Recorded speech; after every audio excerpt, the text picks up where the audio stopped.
What it is, Bradley, back again with another episode of Dropping Bombs. Today in the studio, I've got a fella that's going to bring you some value. Supposedly. Yep. His name's Ulyses Osuna. What's cracking? Nothing much, dude. Just talked to you for like an hour. Yes, that's right. Well, you seem exhausted. No, I'm ready, dude. I'm game. You seem exhausted after that hour discussion. What'd you learn? Did you learn anything? I did, especially towards the end. That's right. That's exactly right. So listen, you know what dropping bombs is all about. Yep, dropping value.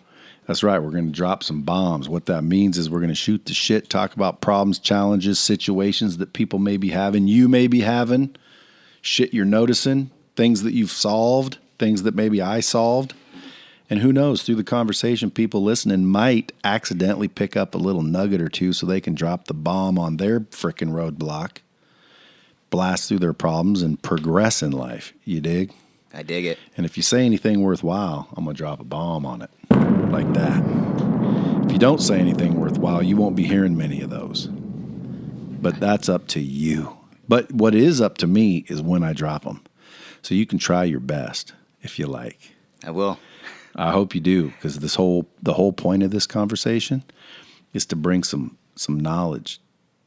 My goal is to get the knowledge from the people who have it to the people who need it. So we can live in a world where success is expected and common. You know what I'm saying? Yeah, I like that. Yeah, we're trying to wage war on average. We don't like mediocre. And we believe it's possible here at Lightspeed VT. Do you believe it's possible? I do. That's why I'm here. That's right. Now you're talking. So tell me a little bit about what you do. So I do a lot of PR. I am that middleman. Like if somebody needs to get on somebody like a publication or get up on that mic like it's a dick. You want to make out with it? He all scooted closer. I said like it's a dick, dude. You should have went dude, backwards. Wow. Did not catch that. Damn, dude, you got up on there quick. Well, yeah, I was like, dude, I'm pumped. I'm ready. Just not for. Listen. There you go. So anyway, hey, listen, we got no problem with the LGBT community, so you're all right. Is it LGBT? Yeah. Anyway, back to what you were doing. You're the PR guy. You're the middleman. You're the one that gets people attention, publicity. Yep. So you get people attention. Yep. How do you do that? How would people get attention? Because I believe that attention is critical in today's day and age. Would you agree with that? It is. Too many companies have awesome founders and leaders and subject matter experts and people that could serve the Lightspeed cause, and nobody knows them. So you fix that. Right. Well, it's like we were talking about, earlier. You were saying like a lot of your competitors, they're not out there. Like, Yeah, don't help the competitors. I won't. Yeah. I'm loyal. We want everybody to come up except them. They need to go away. You know why? How come? Because they're not innovating. I think you helped one of them before. Oh, yeah. We were talking about that earlier, too. Yeah. Was that eventful for you? It was. Didn't get you excited, did it? Yeah, I'm excited about every person that I help out. So, you didn't help out a person. That was a company. Right. So you'll help out. But I was helping out the people behind the company. Right. So you'll help out people and companies, though. Yes. No. I focus specifically on individuals. So if someone's in the bomb squad listening right now, yep, and they're thinking, man, I need to get known, would they look you up? Yes. And what would you do for them? It depends on their end, on their end goal. So like if their end goal is getting known, then what we would do first is like, one, what do they want to be known about? So kind of like create wins for them, or not create wins for them, but they kind of like write down their wins, what they want to be known about, and then get that on like smaller publications to leverage it to get onto the bigger ones. But if you're already somebody that has that credibility already, you don't need to do a lot of stuff that you think you would need to do. And then you kind of like manufacture that success on Forbes or on Inc. or on Entrepreneur. Or is manufacture a good word, or yes. is magnify? It's because like PR, manufacture means you create it. Exactly. Which would almost indicate fraudulent activity. Why though? Isn't PR organized truth? Well, again, as far as it's truth, but you said manufacture it. Like in other words, hey, I want to be known for having a fucking 9-inch dick. And then you go manufacture that evidence when in fact I don't. Right. It's 12. But that's beside the point. At the end of the day, the point is are you just magnifying the truth and positioning the truth, or are you just straight up making shit up? Nope. But it's because like a lot of people don't know how to like magnify their truth or put that out there. So that's my job to extract it, manufacture it in a way where it's positioned. Yeah. So you mean position it? Yeah. A lot of it is positioning. I wouldn't say manufacture if I were you, because manufacture almost sounds like you're making it up. What you're doing is you're taking a nugget of truth and you're creating a perspective or a position, and you're organizing truth in a way that makes it palatable or interesting. Yes. And then you're getting an exposure. You're not just manufacturing shit. Right. We're definitely not making it up. All right. Good. Because ethics and integrity is important in business. Wouldn't you agree? Yeah, especially in PR. Especially in PR, because you could be found out quick, couldn't you? I got blacklisted 2 years ago for doing it wrong. What'd you do? We were helping out clients. And so, like, I didn't take a journalism class or anything like that, right? I kind of just jumped the gun. And because of it, we were paying these contributors. We were bartering with these contributors. And pretty much, like, breaking every single rule possible in, like, PR. And because of that, like, I got threats. The FCC was coming after me. They were going to do bad press about me. Actually did get some bad press about it. So you learned the hard way, didn't you? Yeah. See, you went to my school. I'm glad, though. I'm glad I learned at, like, 19 instead of now. Yeah. Because just imagine if I was, like, where the point I am now and then making a mistake, then it's a lot worse. Oh, yeah. Indeed. So what kind of client are you looking for? Who can you help? We can help out the person that's kind of, like, been behind the scenes that has a big company and is just looking to come to Spotlight. Are you only looking for big companies? Yes. Is that because you're expensive? Yes. Interesting. So anybody in the bomb squad that almost decided to call you Ulyses, if you're not walking around with a pocket full of grippy cash, don't call. We can help you out in another way, but we definitely love to help. Like, again, that's a whole positioning thing too, right? Like, when I first started the company, it's called Influencer Press. Right from the beginning, we associated ourselves with these big guys because we knew if we did associate ourselves with these big guys, then we kind of get that rub-off effect. Yeah, sure. So how would someone do that small? Like, teach them how to do it where they don't even need you. Give me an example of a company. Oh, let's talk about WFG. WFG, they're huge. Oh, you want a small company, you mean? Well, yeah, that's what All right, like, Alan Thurber's landscaping company. Okay, cool. So his game plan is probably a lot different just because he can do landscaping around where he's at, right? So now, like, his job is to figure out who's, like, the main guy that a lot of people know from like his little space. Yeah. And do landscaping for him. Why? What? Why is landscaping a little space? Oh, I have no idea. I have no idea about landscaping at all, dude. I'm just busting your balls. Go ahead. So he wants to find an influencer or a brand in his space and do what? And do work for him. Either charge little to no money at first if you're just starting out, and then after you kind of get that one big name, then you can leverage it to get another one and to get another one, and just kind of like snowball effect it. Yeah, but how do they do what you do? Like, how do they get articles and shit written about it? First, they have to do something kind of worth getting featured for. Like, I worked for so and so. Exactly. I was Liberace's landscaper. Yeah, like name dropping works really, really well. Yeah. And pretty much that's why I say, like, write down your wins, because once you know what wins you have, you can, a lot of things that you've done can be positioned and placed into, like, this puzzle, into this persona of who you want to be. And then now you just need to kind of like, okay, where do I need to get it at now? Yeah. And you can get them in Forbes, Wired magazine, all these different publications. Yep. That is my job. Both digital and publications. No, not print. You probably could. You're right. I just have not, I've not tried. Yeah, well, that's interesting. So another thing I wanted to ask you is, how important do you think, if someone's walking around there with a small to mid-sized business, how important is it that they create a personal brand rather than try and brand their company? It's huge, right? We were talking about this earlier, how, like, when people know Ed, they know Ed, and then they know WFG. They don't really, care about, like, WFG when they think of, like, Ed, right? With you, they know Lightspeed VT because they know you. And a lot of times, like, these, the big power players and stuff like that, they don't tell you that because they have that big name, it's a lot easier for them to sell. Yeah, well, that must have reversed itself. That must have been a newer development. What do you mean? Like back in the day, that wasn't the case. Right. There was no social media. There was no ability to everybody know everybody. Right. Like right now, it's easy. I think the internet has given us the ability to reverse that, and it's a lot easier to build recognition. Like for example, Nike. Yeah. Who's the CEO and owner and founder? No idea. Phil Knight. Phil Knight is the big wig at Nike. Yeah. But you wouldn't have known that. You heard of Nike before you heard of Phil Knight. Yes. But if he would start right now on social media, you probably would have heard of Phil Knight if he built that influence and hired guys like you or a company like yours. Right. You would have heard of Phil, and then you would have found out, oh, he makes this shoe. Yes. But back in the day, he made the shoe, and that's how you heard about him. Just like Apple. I didn't hear of Steve Jobs until I heard of Apple. I didn't hear of Bill Gates until I heard of Microsoft. Right. But now it's flipping.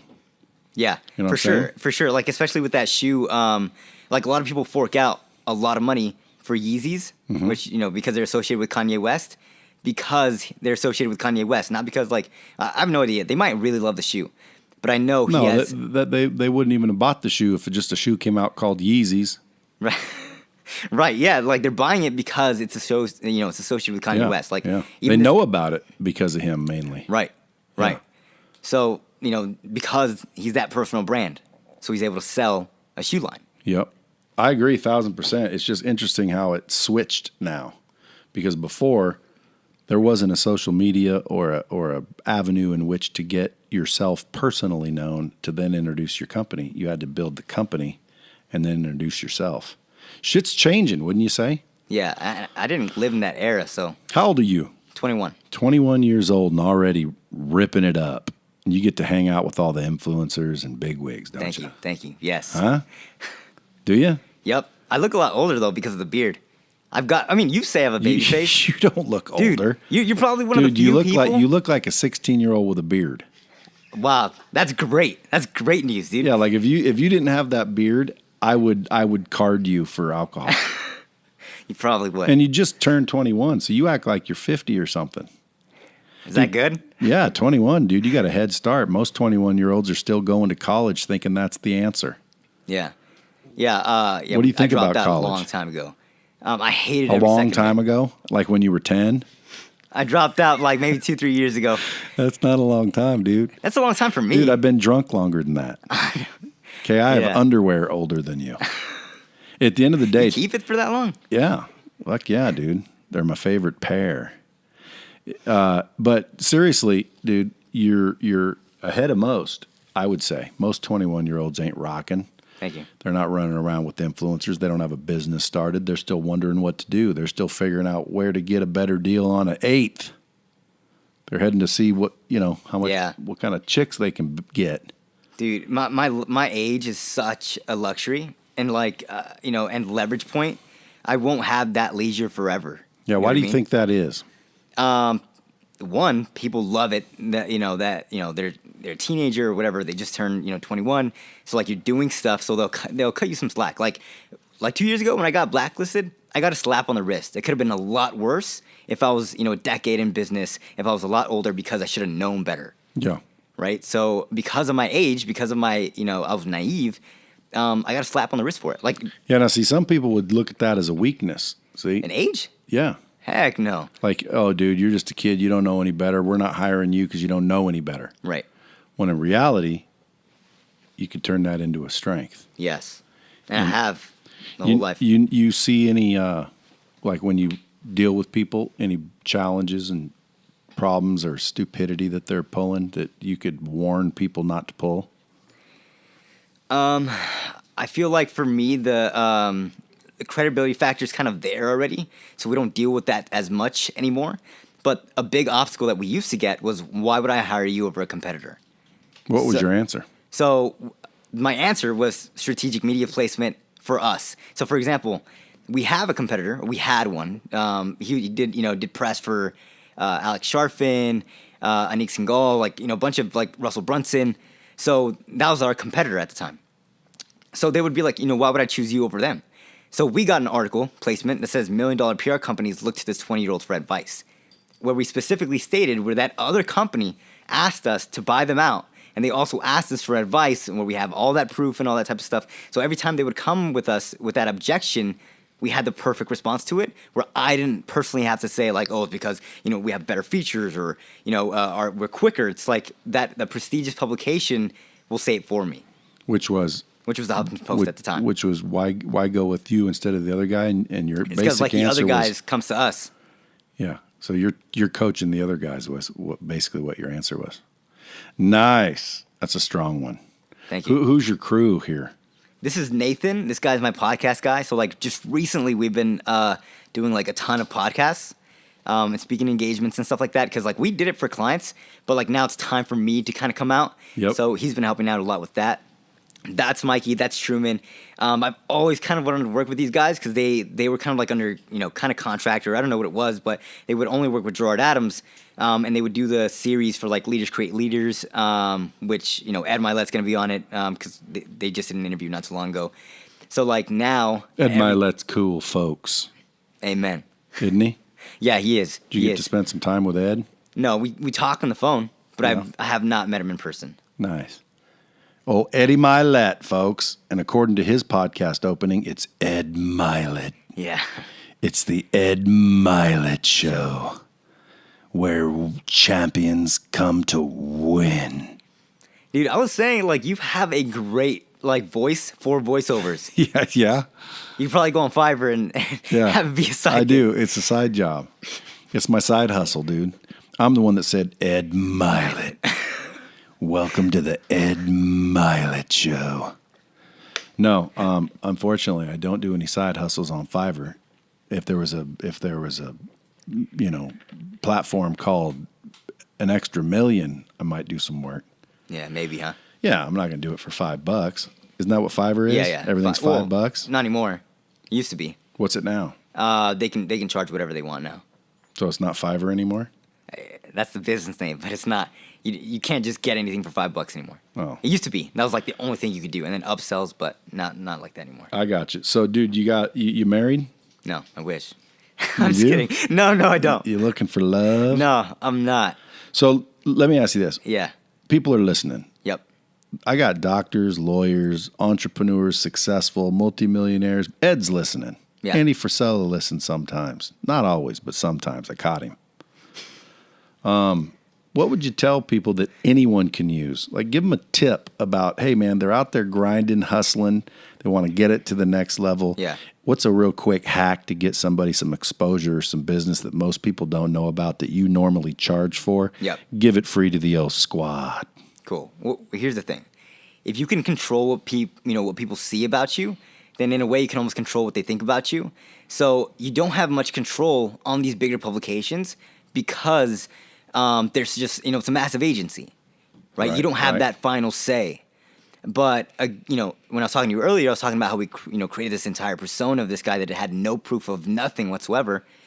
The way we were able to do that is because we created a scenario where nobody would ask any questions. Yeah.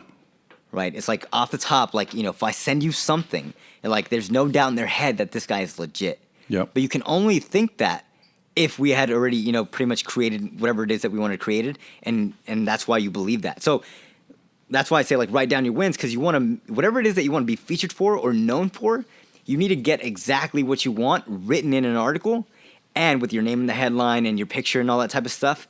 But those are only the pillar pieces to get you everything else that you want in life. I might hire you to, like, handle my new book coming out. Yeah, great. I got a new book. Can you do it for a book? Probably not. I can give you some strategy, though, for a buck, especially because we're on Dude, this it's podcast. going to be a good book. What's it called? Living with a Large Penis. Wow.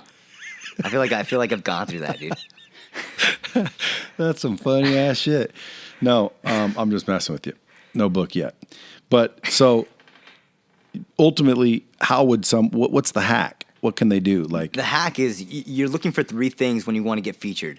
And it's not on the big publications. A lot of people think they want to start small. Start small. Walk and then run. Yes, because you can create what you want when you start off small. Yeah, so when people at the big places start Googling you, the little ones pop up. It gives you a little credibility. Yes. So you crawl, walk, run. Yep. So how do I start crawling? What do I do? You're looking for 3 things when you're getting on smaller publications. One, ease of use or ease of acceptance. Like, how easy is it to get an article up there? Because not too many people know the difference, of all these other publications. It could be even a small blog. Yeah. But if it ranks for your name and if it ranks for whatever it is that you're doing, they're going to believe it. Yeah, if it shows up, if your name shows up. Yes. So your ease of acceptance. Okay, speed at which they go up. So how quickly does the articles go up? You don't want to wait 2-3 months for an article to go up, because then it defeats the purpose of what you're trying to accomplish. Yep. And then 3, control. You want to be able to control what's exactly said. Now, very few people are actually going to read the article. But So write the article yourself, or hire somebody else to interview you. Yeah. Yeah. So you just VA or something like and that. that's positioning. That's positioning. Interesting. Good hack. So if I did that, how many times would I have to do those before a real one would take me serious? Well, you don't need to do that. But No, I don't mean me. I mean okay. I'm the norm. Yeah, I'm Norm McDonald. it would take 3. Got 3 Three of is those. that good number, because when you pitch, right? When you do that pitch, you're like, yeah, they covered me for this or they covered me for that. And if there's 3 places, because if you only have one, they're gonna ask for okay, well, what else have you done? Yeah. Right. The one thing only works when you're when you have a big client or if you have a big feature. But if you don't, you need 3 small ones, right? And these 3 small ones are gonna be the pillar pieces for everything. Really? Yep. That's just what lays the foundation. It's that, yep, it lays that foundation because of those, you can get on Forbes, you can get on Inc., you can get on Entrepreneur, you can get on Dropping Bombs if you want to. What do you think the best one is? The best publication? Yeah. So the best publications in other people's eyes are the ones that people get rejected at the most. Which are? Which is the New York Times, Time, TechCrunch, right? The ones where it's Those are the hard ones to get in. Those are the hard ones to get in. So if you got anybody on New York Times or Time or TechCrunch, that's even bigger. Yeah, because one article we actually have, we know a buddy of ours. He works for Ryan Serhant now, but one article in the New York Times where he wasn't even the way he was mentioned was when you take a picture and they kind of have to give credit to the source. So they gave credit to the source of the guy that took the picture. And because of that, he got hit up by Ryan Serhant, and now he has an entire career out of one mention because of a credit in a New York Times article. The article wasn't even about him. Damn, that shows you the power of all this. Yeah. How'd you get into it? I got into it because I was doing general online marketing at first. So I got invited to write at these publications, and when I was writing at these publications, I figured out it was very unsaturated. There's not too many people doing it. Or at least not they're doing it as an agency, but not as a person. Again, you going with that personal brand route. So because it's unsaturated, I can work with some of the biggest influencers we know, because it's unsaturated. Yeah. For that simple fact, right? Once you're one of the first, it's kind of you're a pioneer in that space. That's right. That's what I did. Drop that bomb, dude. Here, I'll drop you one on that. Only because Lightspeed's the pioneer in online training. Perfect. That's right. So that's some good shit. What problems did you face, or what problems are you facing? Problems we're facing now is I'm not that good of a leader. I'm more of a doer. Mm-hmm. I love to give me a task because I used to be a diehard solopreneur. I would do everything myself. I was gonna be you. I was gonna be your team. Whatever it was, I just had that hustle in me. So now I'm learning as okay, I'm bringing up a team. Okay, you do this. I'm delegating. Do, delegate, delete. What do I need to do myself? What do I delegate to somebody else? And what can I delete because it just doesn't matter at all? So that's where I'm struggling at now. Not struggling at, I'm just going through that learning process. Mm-hmm. Because I was... Well, dude, you just got done learning how to wipe your ass, so give it some time. Yeah. That's what we're struggling with now. I'm just saying shit to give you guys good footage. I see your good. cameras rolling. Yep. This will be the funniest episode you guys have ever aired or captured. You probably delete it all, won't you? You're going to leave here like that guy's a dick. Maybe. I'll be like, hey, cut that part out, dude. No, but being so young, dude, you give it a little time.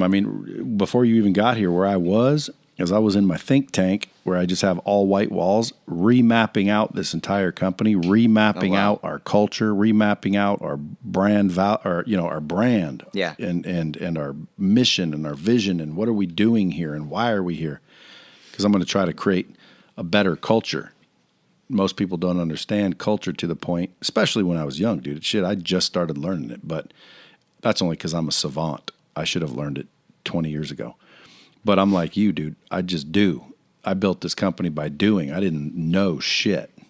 Like I probably made so many mistakes. Like, well, that's how I know a lot of shit now. It's you learn the hard way. Yeah. That's the book I'll eventually write. The first book is called The Hard Way. It's Shit I Learned the Hard Way so you don't have to. And I'm just documenting everything I've learned and the keys to fundamental success that anyone can use to increase their business and life, overall life. But I'm learning that shit right now, dude. Leadership's hard to learn. Yeah, it is. Let me give you a few tips along the way so you don't have to learn it. First of all, dude, you don't need to trust anybody. Okay? Don't buy all that. You got to trust people. You don't have to trust people. You can trust people, but get that shit in writing, first of all. Second of all, you're looking for people with loyalty. Okay? How do you get loyalty as a leader? It's not telling them, you better fucking listen or I'm firing you. It's creating a vision and a goal that everybody aligns with so they can get behind you, and then you have a true team. Yeah. See, what I did is I mean, I've tried every single way, but that's what the one I'm doing now, and I just started doing it, and it's working miracles. So don't wait as long as I did. You just like figure out, like, I don't know if this is your crew permanently or you have other people, but if I asked everybody here, what's your vision, what's your mission, where are you guys going? I don't think I'd get the same answer. And if I do, well then, dude, you don't need to learn shit about leadership, because ultimately, I don't think leadership is about, getting people to do what you want them to do. I think leadership is inspiring people to do better than they would do without you leading them. You know what I mean? That's leadership to me. Like, I don't want to walk around here and tell anybody to do better. I don't want to bitch out anybody. I want to create a culture where everybody wants to. Like, I think a good leader inspires people to develop and improve and strive for better. Right. Now, how do you do that? Well, again, what I've learned, you do it by creating clarity in your vision, purpose, and mission, and then you only attract those that have the same one. Yeah. And then you don't have to. You just lead. Why? Because you're heading right there and you're laser focused on it, and guess what everybody else is doing? They're coming with you. And next thing you know, you have thousands of people behind you, and boom, you're a leader. Where you can be a 15-year-old leader for that matter. But the old word leadership, what's leadership? A lot of people think it's out front saying, I'm the boss, I'm the CEO, that makes me the leader. Sometimes the leader's the one in the back pushing. You know what I'm saying? Yep. Cheerleading, encouraging, growing, developing. You know what I'm saying? Yeah. So that's what I've learned along the way. Those are good nuggets, dude. Really good You nuggets. didn't write any down. Well, it's because it's going to be recorded, right? Oh, yeah, that's true. You going to watch this later or something? Yeah. Yeah, so that's so Yeah. again, that has me in it. yeah, that's what I learned with the old leadership, and it makes a huge difference. I started doing it here shortly, not too long ago, and man, big difference. Like, I used to walk around going, what the fuck, are you stupid or something? Like, what the fuck is wrong with you? You can't fucking figure this out? No, I used to do that too. It was horrible. Yeah, it's like, what are you, stupid? Like, do you not give a shit? How come nobody gives a shit around here? Yeah. Am I the only one that gives a shit? Am I the only one that can figure this out? Well, dude, nobody wanted to. Nobody gave a shit. Why didn't they give a shit? I wasn't clear on my mission, my purpose. What are we doing here? Why are they coming to work? What are they doing? Why are they here? Right. They were here for a paycheck. And when you have a team that's there for a paycheck, you don't have a team. You have employees. And the difference between employees and a team would be there for free. They appreciate the paycheck. Yep. But they're there for free, basically. So if you can achieve that, folks, now you got a team. And anyone can do it. You don't have to be, old and sage and gray-haired silver fox with cufflinks. You don't even have to be successful, dude. You can be literally financially broke and be a kick-ass leader that inspires everybody to help and pitch in and develop and strive for more. In my opinion, that's a leader. There might be leadership experts going, that's not true. No, I agree with you, dude. Not too long ago, like 2 days ago, I was talking about, the leadership role, and I was telling them how like the team leader is like the servant to the team, at least in my perspective, right? Like, I need to make sure the team has everything they need. That sounds cliche. I've heard other people say it. Ed Milet and all these people that tell their leadership is all, be a servant leader. But I'm being 100% serious. Servant leader. Have you ever gotten him a coffee? Well, he just asked for coffee today. Did you get it for him? No. See, why ain't you serving him? You're right, dude. I'm sorry. I'm going to treat you better. No, because I disagree. I mean, I think they say that because it sounds good. Yeah. Now, fundamentally, it's true, but I think the way they say it makes people, take from it that, you should be serving your employee and your team. I don't think so. I think you should be serving your cause, and your team wants to do the same thing. That makes sense. Like if we're saving puppies, okay? I'm starting a company right now that's going to save puppies' lives. Like they're being slaughtered all over the world. Yeah. And we're going to go kick down doors and kick people's asses for slaughtering puppies. Now, if I found someone that said, man, I love puppies, that is unbelievable, I don't have to serve them. We serve the cause. Makes sense. See what I'm saying? I could tell them, dude, get me a coffee, do this, do that. And why? Well, if I've got the vision, I'm the leader, and you don't have the vision, you're joining the vision, you're helping the cause. Yeah. Well, then, dude, I need to tell you what to do. I don't necessarily need to serve you. But the way they say you need to be servant, that means, in other words, I need to make sure he knows what to do. I need to train him. That's what I was getting I need at. to inspire him. So in that regard, servant is accurate. But the way they say it always makes me think, dude, I think you should serve the cause, not your employees. Right. Right. I agree with you. What other problems or situations or challenges are you facing as a young entrepreneur? Trying to go big as quickly as possible. Why is that a problem? It's a problem because I don't know how to do it exactly yet. Like, we're getting there, or we're trying to get there. But my thing is, I don't think anybody knows how to do it, or there'd be a dude saying, I'm an explosive growth expert. Right. But here's what you do. You do more of what you're doing now, and you'll get more of what you're getting now. So when you say, I don't know how to do it, I do. You want the answer? Yes. Do more than you're doing now. So like, what are you doing now? And how well you doing? You go, oh, I'm doing great. Okay, do more of that. Yeah. That's how you do it. That's how you explode. That's how you go bigger. You say, well, shit, I mean, what do you mean by big? Oh, shit, we're dealing with Brad Lee when we want to be dealing with Tony Robbins. Okay, how'd you get to Brad Lee? Okay, do that for Tony Robbins. Just do it more. Do it better. Makes sense. Yeah, you just do more, dude. Blowing up a business is not difficult. People make it difficult. You're making it difficult by saying, I don't know how to go bigger. Dude, if you know how to go at all, you know how to go bigger. Do you know how you run faster? You try harder. You run faster. You move faster. So it's the same thing with business. Okay? No shit. Like, But let's say every day you guys get up and you make 12 phone calls to influencers you want to work with. Yeah. And 3 of them, on average, do it. Right? Well, how do we go bigger? do more phone calls. Yeah. Talk to 24, dipshit. Yeah. Well, how do we go bigger? I wanted to go bigger than that. Okay, then talk to 48. Well, I know, but I really wanted to go bigger than that. Well, then talk to 96. But, okay, so you bring up a great point. And if you say I can't because there's only me and him, okay, then scale. Yeah. Scale, dude. You know how you scale a business? Cash flow? No, you duplicate yourself. You hire somebody else. You only have 24 hours in a day, dude. Right. But if you hire him, let's say he's your full-time employee, well, now you got 48 hours. But you say, no, he will only give me 8. Okay, well, then you need 3 of him to get a full 24-hour day, don't you? Or you create a badass winning culture with a badass team and you lead like a son of a bitch, and now that dude will give you 16. Yeah.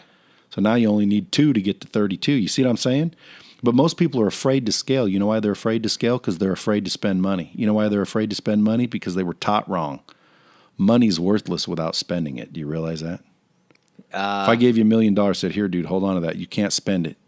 You can't use it at all. Yeah. Yeah, you'd be like, well, big fucking deal. I got $1 million. So what? I can't do anything with it. Right. You can only get value for money when you exchange it. Yeah. Right or wrong? Yes. Fact or not fact? It's facts. Okay, so if that's a fact, then what should you do with your money? Spend it. Spend it. But most people say spend it. Oh, I'm going to go get a watch. Brad told me to spend it. Well, again, you can call it spend, you can call it invest. I call it spend. When I spend money, it's technically an investment, or I wouldn't be spending it. Right. So maybe I should change the word to get people more dialed into what I'm saying. But money, you use it to invest to make more money. So if you're maxed out for the day, because you got to sleep and whatnot, so do you. Yeah. So you guys are doing your 12 calls a day, you're getting 3, and let's say that literally takes you all day. You can't do anything else. Well, you have 2 choices. You can get better or scale. When you get better, you'll talk to 12 people and sell 6 because you're better. Yeah. Right? But eventually you'll be as good as you can be, and you'll do as much as you can do. So then do more and get better doesn't work, because you do as much as you can and you are as good as you can be, which isn't even possible because you can always get better, but so incrementally low because you're already great. So then what do? You have to scale. That's your only other option. Yeah. You scale. And how do you scale? You duplicate yourself? Yeah, you grow. You duplicate what you're doing. You say, look, it's me and him making 12 calls. Okay, well, get one more person, add them in the calls. How many calls you making now? That's scaling. Yeah. Then you develop processes so you can scale easier, because one thing you don't want to do is scale chaos. Does that make sense? No. It doesn't make sense? Scale chaos? Oh, scale what's not working? Yeah, you don't want to scale chaos. In other words, you guys are winning on accident. You're winning because you're both smart dudes that know what's going on, and all of a sudden you hire this dude and he comes in, and then you hire that dude because business is going crazy, and next thing this dude's pissing someone off and that dude's pissing someone off because it's chaotic. There are no processes. Yeah. You got to develop processes now when you're small. See, I'm going back and tearing down the whole thing and starting over. It's costing me a little momentum. Do you know why? Because I didn't do it when I was 21. I didn't do it when I was building my business. If I would have documented processes along the way, shit, dude, I'd be $1 billion company right now. I'd be right next to Apple and Microsoft and the rest of them. Yeah. You know, but because I had to do it the hard way, it's taken me a little too long. Well, I'll still get there. I'll bet you within 3 to 5 years, Lightspeed or me, one of the two, will be synonymous with Elon Musk, Apple, Microsoft, $1 billion deals. Yeah. Guaranteed. Damn. You know it's true. It is. But That's but good, but yeah. that's some nuggets for you, my young friend. That's some Thank nuggets you. for you. Thank you. Unless, of course, you don't implement it, then it Right. doesn't matter. I just wasted 5 minutes of your time. No. Like I learned that from. I'm a big believer in mentors. Like I will fork out money for mentors. Good, Because, you owe me 10 G's, motherfucker. like we learned, every time a team member asks for something or whatever, it's a resource. Because chances are it's going to get asked again, right? Our standard operating procedures, whatever we do for clients, it's a resource. So like now I've learned that. Yeah, Like, when I see, hired my that's first what I'm mentor. talking about. That's Yeah. exactly right. You just keep doing that shit, and then you make sure that when you find something that's working, you create a standing operated procedure. You document it. Do you have anything documented? Yeah, Do you really, or are you just bullshitting me? I can show you my Google Docs. We have a lot of stuff that is a resource. Okay, which so is how documented. many positions are at your company? There's a COO. What's the number? There's like about See, 11 right now. if you don't, There's 11 right now. Okay, so you better know it like It's the because we back of just your brought hand. on like 4 more people. I know, but when you get real badass, Yeah. that's how you are. You know everything. Right. That badass. Why? Because you've written it, you've documented it, you've read it, you've trained it. Yeah. And when you train it, it becomes second nature, especially with repetition. That's why the best way to learn is to learn the information, and then eventually your goal is to teach the information. And once you start teaching the information and you know it that well, it becomes second nature. Yeah, People say I don't know that by people say heart. that people that can't teach, that's just dumb. That's just a cliche. That's just people hating on a teacher. You know, doesn't mean you can do it just because you teach it, but it means if you teach it, you definitely know it. Unless you're a bad teacher, because there's those. Right. But what you just said sounds like you're already doing it. See, that's why you're probably 21 and already ripping. But for the longest time, we didn't know what we were doing. We were doing a lot of busy work.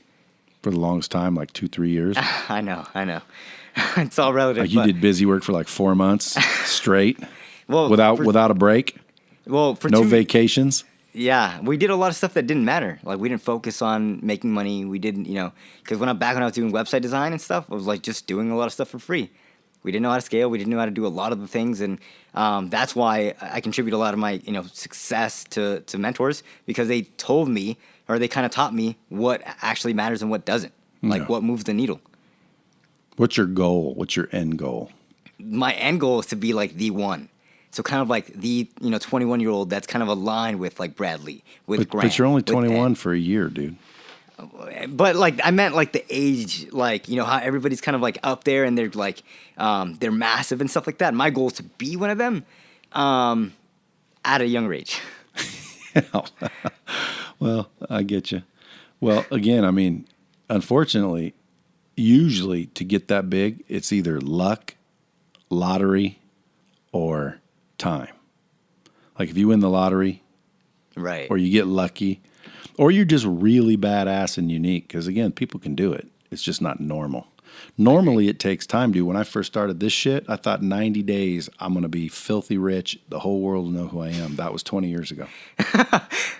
No, yeah. And right now, I'm almost starting over. Like, not really. I mean, obviously, we still have business. We're, quote unquote, successful to a lot of people. But the one thing you want to make sure of also.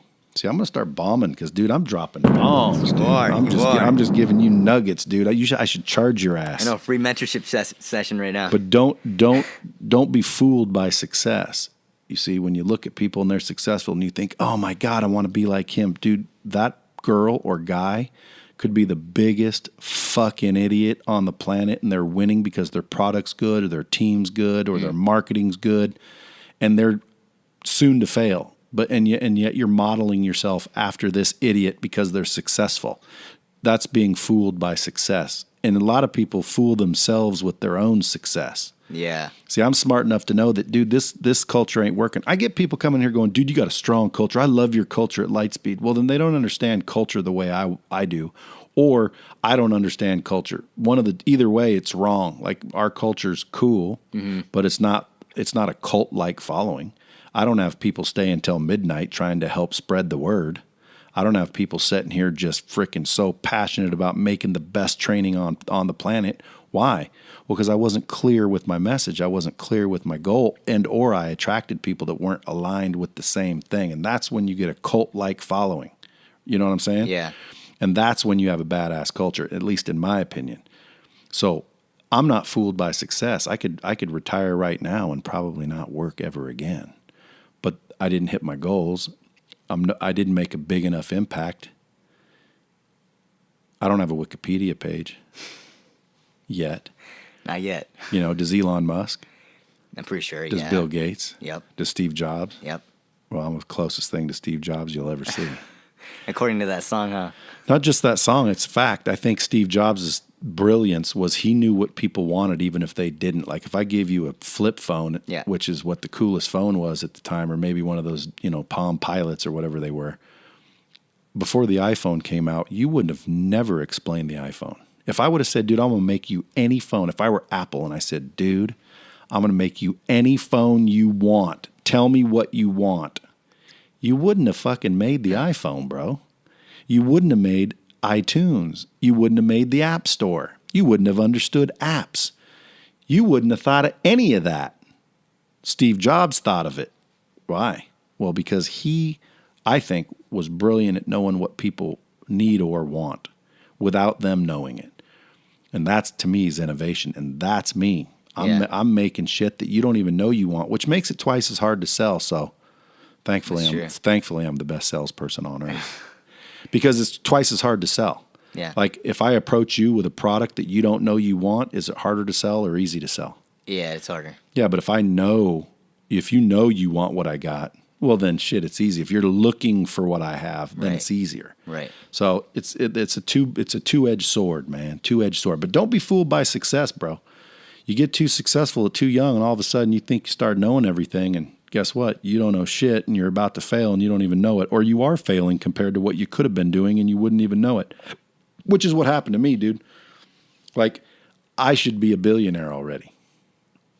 Guaranteed, if Steve Jobs owned my company, he'd be a billionaire already. If Bill Gates or somebody smarter, somebody more experienced, somebody, better at leadership, culture, management, all that, if they would have started Lightspeed, it'd be $1 billion company. You'd have heard of it 20 times over. See, but I'm not fooled by success. I know that I'm successful, but I also know that I'm not succeeding compared to my potential, and that's the bottom line. That's powerful. Let me just blow up a bomb right there. That's See, powerful. so I mean, if I were young, I'd want someone to tell me that. If I were young, I wouldn't be listening. Okay, that's another thing I'd tell you, youngins. Okay, listen up. Just like the beginning of dropping bombs. Listen up. You know what I'm saying? Listen up. Listen up. And that's where the period comes in. When I was young, I didn't listen to anybody. You could have gave me this advice, and I would have said, yeah. And then I'd have walked out, and I'd have said, dude, you see his watch? His watch is pretty cool. How come he didn't have the Ferrari outside? And then I'd have went off and fucking screwed up for another 20 years anyway. Yeah. If you're young, especially your age, because, I mean, young to me is 25, 30, right? That's a young entrepreneur. It's not, I was going to say it wasn't a young female, but I would be joking, and now I'll get DMs by all the females in the world. I made a joke the other day that was joking because my buddy, my wife is a bit young. She's 30. That's kind of young, but 21 female is young, right? Right, yeah. So I just said, to my buddy, because he's my age, and he's dating a 21-year-old, and then someone was hating on him. And I said, dude, once they get 30, you got to trade them in on a young one. But I was joking. So at the end of the day, man, don't be fooled by success in whatever you do, man. Listen up. Even if you don't use it, I'd listen. I'd listen to everybody you can get in front of, because you're like me, where you're unique, where you get to hang around thought leaders, subject matter experts, people that have succeeded. You know what I'm saying? Yeah. Especially if they can afford your services. Right. So you're in the right group, man. Proximity's power. So anyway, I didn't think this was going to be a freaking coaching session and Dude, mentoring I appreciate session. it, though. Sure. I appreciate it. Sure, but I mean, I would have been dropping bombs this whole entire episode. Yeah. After I started talking. Dude, should have gave that control to me. Yeah, I'm trying to wait for you to drop a few. Did you get one yet? I think you only got one. Yeah, I got one. I think you only got one though because you described my company. Maybe. Yeah, so I want to get a few bombs out of you, give you a few opportunities. So even though you don't know everything, Yeah. or do you? No, I don't. See, right there's a bomb. Knowing that you don't know everything is smarter than the person that thinks they do, because I already thought I did and I didn't. And the older you know, or the older you get, the more you learn how much more you need to learn. And you're young and you already know that. So there's a bomb for you, friend. Yeah, thank you. I invest in mentors, right? So I know. I already told you, dude. Where's my motherfucking check? Here, dog. Here's a 10. 10 dimes. I do 10 dimes an hour, and they're not grocery dimes. No, but so let me think. If there were some people listening, Yeah. that are having challenges, because there's a lot of people out there that are acting like influencers, and they're faking it. Yeah. Right. I know people that will literally get money from you to coach you, and they're broke. Now, the fake it till you make it idea, I get that. But what would you say to somebody who is trying to be an influencer but is faking it? Is there any danger in that? Yes. When they find out. Yeah. Then you're when they screwed. find out. When they Do you find think out. they ever will? So that's the hard part, right? Because so I was on another podcast and they asked me this. They're like, what would you do if somebody hired somebody like you to get them to that point of perception?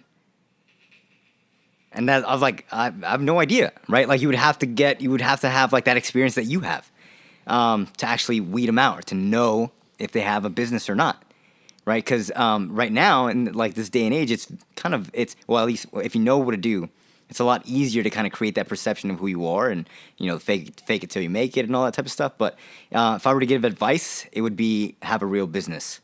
Be authentic. If you don't have a Ferrari, should you sit there and act like you do? I took pictures with Ferraris. But are you posing like it's yours and you drive it every day? I'm not pictures. Yeah, I'm not talking about the dude that sits next to a Lambo or a Ferrari and says, "Look at me, this is one of my favorite cars," you take a picture in front of a Ferrari. Right. I think it's the dude that takes the picture in front of the Ferrari and then writes a caption that says, "It's my Ferrari." Yeah, just bought this. Follow me. Just bought this Lamborghini. Yeah, I just bought 2 of these, but I gave them away, so you won't see them. You won't see them with me anymore. But, is there any danger to that? So if there's anyone in the bomb squad out there being a fake, a fraud, a front, Is there any power in that, or is there any There's danger so in much that? power in that. So much power in that. But again, if you find out, it's almost over for you. So it's a risk. It's a huge risk.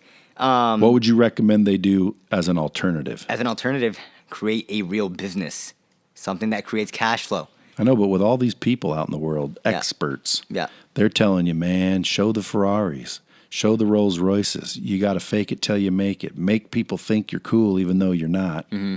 So by the time people find out you weren't, you are. Yeah, it's a double-edged sword. Like, that's what I'm saying. Do you know anybody that's done that? You want to put anybody on blast? No. Come on, man. You must have, dude, because someone's got to hired you and said, well, I really ain't shit, but I want you to make me look like I am. Right. But at the time, we didn't know that. You don't want to put them on blast? I mean, we talked about it earlier. I won't say their name. All right, well, then that's no fun. Yeah, I'm not going to say their name. But for the Bomb Squad listening, if they're out there doing it and they're thinking that's the way to go, because you know what? A lot of times people are just following other people's advice, and there's other people's advice saying, dude, fucking fake it.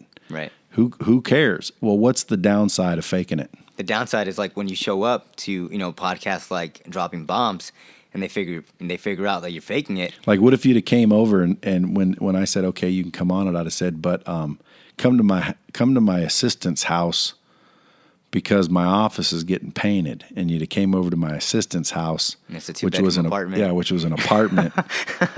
And my socks were off, and it was clear that I lived there. What would your thoughts have been? They're like, whoa, dude, is this the right podcast? Yeah, I don't know. Yeah, that's funny. Instead, you showed up where? To the frickin' Taj Mahal? Yeah, and I came here. I was like, damn, this is a big office. Like, this is a killer office. And then when you showed us around, I was like, damn, this is even more legit than I thought. Like, well, I haven't even shown you. You've only been on the West Wing. This whole floor is mine, and I just knocked out downstairs to put in a phone room and a marketing team. So we'll come back in about 6 months, and the bottom half of the building will be mine. And if you come back in, I'd say 3 years, the whole building will be mine. oh wow. Yeah, That's so killer. but that's because I have a real business, dude. Like I'm not an influencer claiming I have a business. I have a business that technically is making me an influencer. Yes. So I built the business. Andy Frisella, you heard the MFCEO project? Yep. You listen to him? No. He's got good shit, dude. He's got a way of saying it that sometimes makes him sound like he's pissed, but he's not pissed. He's passionate. He wants to stop people making mistakes too, but Andy, he's a cool dude, and he's got some badass shit, dude. Badass shit. But, and he doesn't even show half of it. But, like, he shows the Lambo and the Rolls. But, dude, Doesn't he have like some custom cars, or not custom cars, but he's got a car collection that'd frickin' choke a horse, dude. Yeah. He's got like 3 or 4 GTs, custom one of a kind. I mean, he's got some badass shit. He's for real. And he knows how to build a culture, dude. Like, you want to talk about culture, go get on his podcast. See if you can get on his podcast, by the way. all right, I'm down. Yeah, when let's we see do you that, do it. Let's see you do it. Let's see you do it. If you get on Andy Frisella's podcast, I'll technically be impressed. One day I called Andy because I was talking to Lennox Lewis. You heard of Lennox Lewis? Boxer, dude. World champ. You guys are too fucking young, dude. I know. But anyway, Lennox Lewis, total. I mean, everybody knows Lennox Lewis. You heard of Floyd Mayweather? Yep. Right. So everybody would take Floyd no matter who you are because it's Floyd. Yeah. But Lennox Lewis back in the day, was a champion like that. Everybody knew who Lennox Lewis was. Most people still do, unless you're, just learning to wipe. So Lennox Lewis, I was talking to about creating a virtual training system for boxing and for kids and things he was doing. And I had him on the phone and got to talking with him. And now, I can call him and, hey, I can get a hold of Lennox Lewis. We're kind of, I don't want to say buddies, but, I can get a hold of him. Yeah. So I'm thinking, shit, Lennox Lewis, that's cool, dude. Heavyweight champ of the world. So I was talking to Andy one day and I said, dude, you want me to get Lennox Lewis for your podcast? And he said, no. I said, why? He said, not interested. Like, not, he doesn't pick anybody for his podcast. So if you can get on his podcast, if it's you that did it, dude, good job. Try to get on his podcast. But dude, before getting on it, you'll get more value listening than being on it. And being on it will get you a lot of exposure. But listening to it will provide far more value. If you can get past the way he says it. I personally like that type of style. I know a lot of people that like his style what's funny is he don't give a shit whether you like his style, which Yeah. is kind of why I like his style. But you guys will probably like his style. You should listen to it. MF CEO Project, dude. Right. Yeah, we know about it for sure. Yeah. Well, you should get on it because Andy's for real. Matter of fact, him and Ed Milet just started the Arete Syndicate. Yeah. Saw that. It's big shit. A lot of people spend a lot of money to get coached and I think mentored. I think Stuman's in it. Is he? Yep. Oh, Ryan Hardcore Closer Stuman. Yeah. He's a funny dude. But anyway, so what else? Like, I can't think of any mistakes that a bomb squatter might be making in your realm of expertise other than faking it and then getting busted. So Not being positioned correctly. Yeah, not positioning correctly. Okay, so let's say you are actually pretty impressive dude, but you don't know how to say it, or female. Let's say you're a girl and you're some champion something and you don't know how to position it correctly. What could they do to position themselves better if they have actually something to hang a hat on? Right. Yeah. See, we know a lot of entrepreneurs that are great at what they do, and they're really upset that the other people that they see are not as great are getting more exposure than them. But that's simply because, like, to them, You earned your own bomb, finally, son. Hell yeah. Because that happens a lot, and you should get in Bomb Squad. When I do that, that means I need them to pay attention. There's a lot of people out there not as good as you winning because of exposure. Yes. Keep going. So here's the thing I learned just recently. Like, it's not so much about the hustle. Like in this game, it's more so like you have to win. Like, that's a very, very crucial part. And you win by getting that exposure, by positioning yourself correctly. Yeah. Right? It cuts like that buyer's journey. Like, it cuts the time amount. Like, you don't have to climb that corporate ladder, or you don't have to do a lot of the unnecessary stuff you would think you need to do Yeah. to kind of get to that position where you want to be at. So what can they do to position themselves better? Magnify their brilliance. Yeah, not manufacture. You want to magnify it. The first thing would be to kind of be aligned with those same people that other people look up to in that same space, right? Because positioning is not So association is key. association. Yeah, you don't have That's the only reason. That's the only reason anybody knows me. Because why? Yeah. Because you've been on Power Players and No, it's because Grant and Andy and Yeah. Ed and Tony Robbins and Zig Ziglar and Tom Hopkins and John Maxwell and basically all the people that teach everybody shit. I'm the one, in some cases, in regards to what we do, I'm the one that's teaching them shit. So I get to be around them, showing them how to do the interactive technology, how to monetize the content differently, how to position it. So I'm like you for the virtual training. So I get to be around them. Yeah. And because I'm around them, people automatically say, well, dude, he must be somebody. yes, So now I'm Yes. the real Bradley. But let me just tell you another thing. You want to be careful that you don't get attention when you're a dipshit, right? Sometimes it's better that they wonder if you're a dipshit than to confirm that you're a dipshit. You know what I'm saying? somewhat. I guess you No, have to no. give an example. An example would be like if I just sat there at a party and you looked at me and you'd be like, hey, man, that dude, man, he might be a dipshit. Like, is that guy stupid? Oh. And I don't say a word the whole party. You leave going, man, didn't that guy look kind of stupid? But I didn't confirm it. That's better than me opening my mouth, running my mouth at the party, walking around being a dipshit, and then you're like, nope, that dude was a dipshit. Yeah. So you don't want to confirm, like you want to be careful that, because what if you teach someone to get attention and the attention backfires and you basically just blew up their business? Instead of Not blew it up in a good way, Oh. like bombed their business. Yeah. Shit canned their business. I've seen it happen. Dude's good at getting attention. He got attention. Everyone knew he was a dipshit. yeah. And he still is known as a dipshit. And his business is non-existent because everybody knows he's a dipshit. So he got the attention, Right. but it backfired. Yeah. You want to be what careful you of mean. that, no? Yes. When are you ready to get some attention? That's where I'm driving. Right. Well, we can't, like, that's why, we kind of want to win before we start, which is why we want to work with, like, the high net worth individuals. Because we already know, like, if they got to that point, we're not polishing turd, right? We're not making something into, what it's not. Yeah. So I eliminate that problem just by the clientele that we have. Right. Well, that's your problem, which is a good way to do it. You just selectively pick who you're going to help. Yeah. But what about all the people in the bomb squad? There's people out there that they're not ready, or they don't have the wins. I want someone to be able to self-assess. Yeah. And say, am I ready to reach out to Ulysses? Am I ready to do it myself? Am I ready to align myself with these winners so I get this attention, only to be exposed as, dude, you haven't done shit. You're not anything. Yeah, that makes sense. It's just kind of like one of those things that I guess, because that's a hard question, dude. I'm not sure, and that's why if you have a successful business, I know we can help. Right? That's why I'm not helping you out. always just go back to the basics. Like, dude, just build a business. Build a real business. Because it's harder to help out a mom and pop shop. Yeah, well, that's why I brought up Andy. I forgot why I brought up Andy Frisella, but he always says, like, he's one of the only gurus out there, or influencers is the right word, that's actually built a real business. And every time I hear him on the podcast, I'm thinking, I built a real business. This is a real business, is it not? It is. You're standing in it.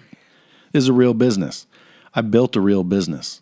And Andy continues to say, I can't stand those people out there that are claiming that they're influencers when they haven't really built their own business, and you're kind of backing that up. They should build a real business. Because then it's a lot easier to come to light. Yeah, but look at what's his name? Jake Paul. Yeah. He's an influencer. Yes. He got famous by being a goofball on Vine, right? Mm-hmm. And now look, he built a business with that attention. Yes. Or maybe he hasn't. I don't know him. But does he have a business now? Yeah, he has a business. And Logan Paul, he has a clothing business. So he's making tons of money off of that. Well, then that contradicts what we're telling the bomb squad. You can turn attention into a business. You don't have to have a business. You can, for sure. You can. It's just, how do they do that? I don't recommend it. I don't recommend you become Why? Really Because it's known. harder? Look at Snooki. You know Snooki? Yeah, I know Snooki. Okay. Snooki's got a business now. Why? Right. Because she became famous. She got attention, then she built a business. Grant Cardone says you got to get attention. I don't know, man. I feel like that's just not the way to start. You want to be able to create something that's bringing you cash flow, which means you are, ethically, you can come out. I personally don't want to help out the person that's just kind of faking until they make it. Yeah, well, again, depends on who they are and what they're doing. Snooki wasn't faking it. She just happened to get famous because of exposure. Right. What if somebody just wants exposure? For what, though? For anything.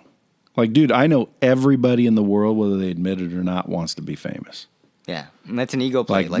I personally don't think Gary Vee, Grant Cardone, Tai Lopez, that they're legitimately famous. I think they're known, especially in the entrepreneurial world, especially in the internet, social media world. They're known. Mm-hmm. But a celebrity to me is like Brad Pitt, Leonardo DiCaprio, Tom Cruise. Why movie stars? I don't know, because they're worldwide known. Right. I mean, Will Smith, he's becoming a real influencer on social media, but I think he's such an influencer because he's already a movie star. Yeah. The Rock, Dwayne Johnson, he gets off the plane in China and everybody goes crazy.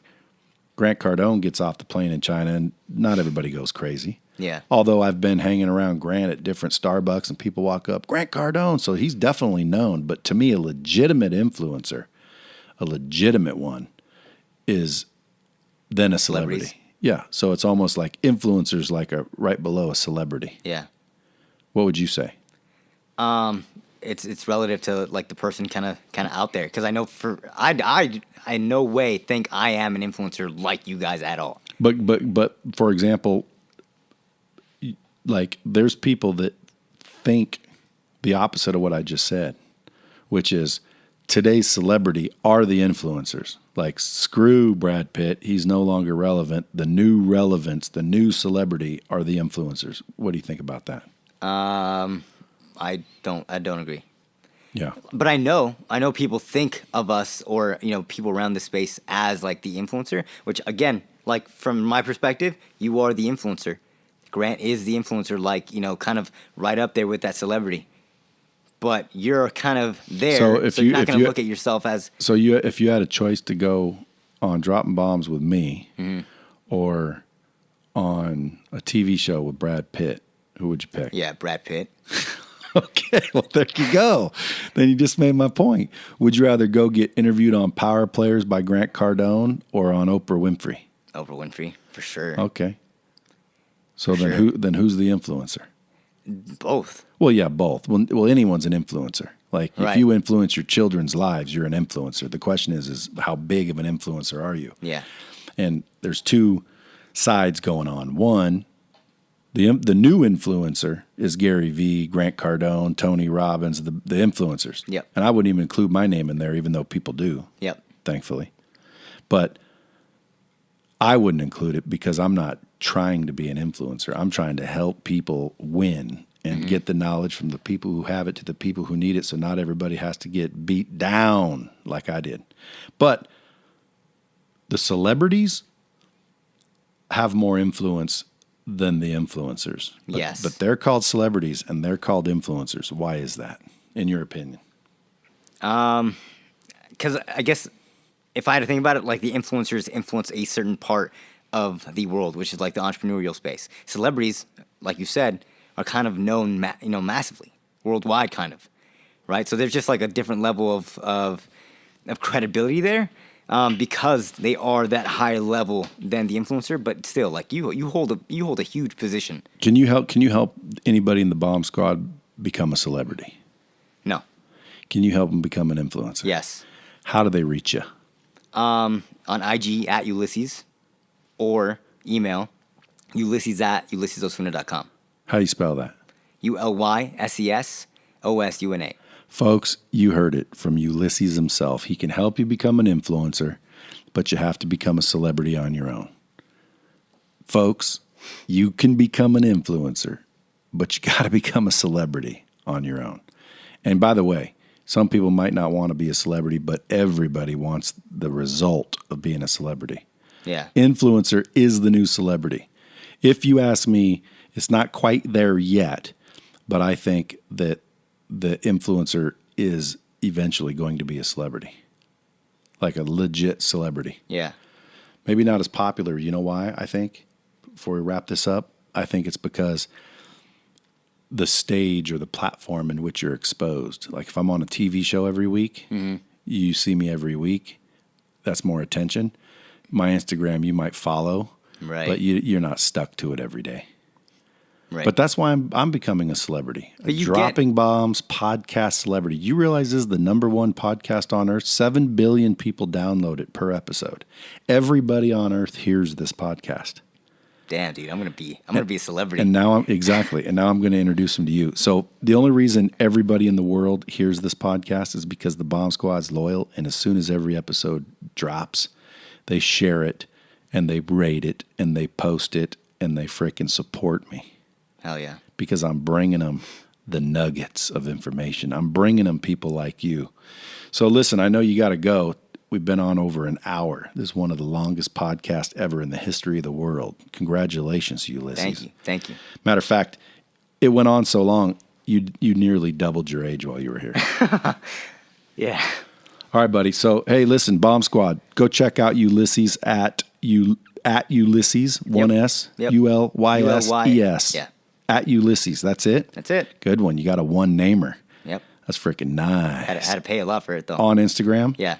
Yeah, go check him out on Instagram. Hit him up. Go to his website. If you guys can afford it, reach out to him. Maybe he can, get you some attention and blow up your business and help you create a personal brand. If you can't, follow what I said on Dropping Bombs episode, and you'll soon have some money, and then you can afford him. Until next time, peace out.